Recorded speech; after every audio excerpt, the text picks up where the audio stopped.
ઉમેદભાઈ ખૂબ ખૂબ આભાર. આજે જે કાર્યક્રમ આપણે ખૂબ સુંદર રીતે માણી રહ્યા છીએ અને એ હવે સમાપન પ્રથમ ભાગ સમાપન તરફ જઈ રહ્યો છે.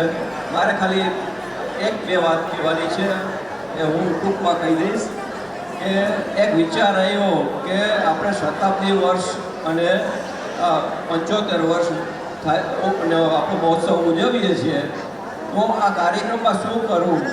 એક બીજો વિચાર આવ્યો કે આખું વર્ષ કાર્યક્રમો કરવા. તો આખું વર્ષ કેવી રીતના કરવા? તો જ્યાં જ્યાં આપણો મોટો સમૂહ છે ત્યાં ત્યાં આપણે જઈ અને એ લોકો કાર્યક્રમ યોજે, આપણે હાજર રહીએ.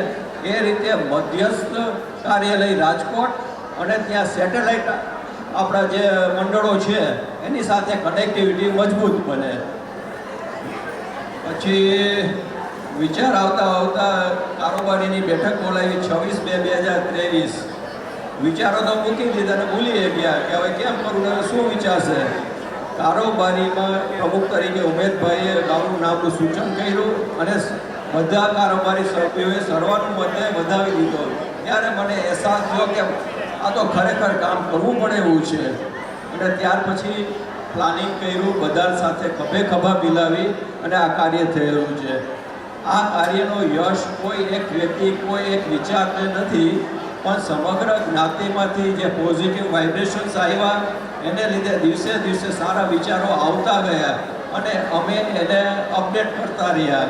જેમ સોશિયલ મીડિયાની મેં વાત કરી કે એનાથી ખરેખર અમને આનંદ થાય છે કે દરેક સ્થળેથી અમે કનેક્ટ થઈ ગયા અને અમારો મેસેજ આમ સમજો ને કે કલાકમાં પડતો થઈ ગયો. એટલે સોશિયલ મીડિયા ટીમના વિચારને, એટલે કહેવાનો મતલબ એ છે કે યંગ ટીમ હવે આગળ આવી રહી છે, એની પાસે વિચારો છે, ખૂબ સુંદર વિચારો છે. બહુરત્ના વસુંધરા મેં કીધેલું છે, આપણી જ્ઞાતિ ખરેખર એક અલગ શાખ ધરાવે છે. આપણા રિવાજોમાં કંકુ કન્યાનો ઉમદા વારસો છે.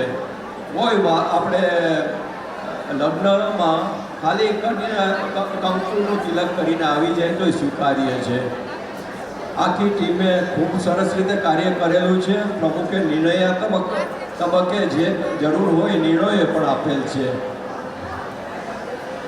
એટલે બધાના નામ લઈને હું આભાર દર્શન તો નહીં કરું, પણ મારું કહેવાનું છે આ શ્રેય અમે જે તે સરકારી હોદ્દાઓને ભૂલી, વ્યવસાયિક હોદ્દાઓને ભૂલી અને ફક્ત જ્ઞાતિજન બની ગયા ને ત્યારે આ કાર્ય થયું છે.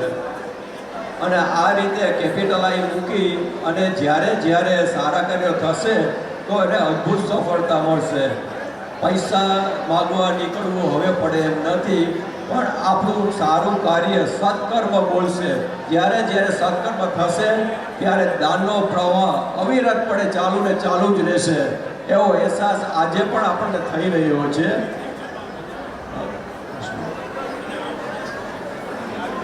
હલો, હવે રાજુભાઈને હું આપું જ વિનંતી કરું છું કે આભાર દર્શન કરે અને પ્રથમ સત્રને પછી પૂર્ણ જાહેર કરે.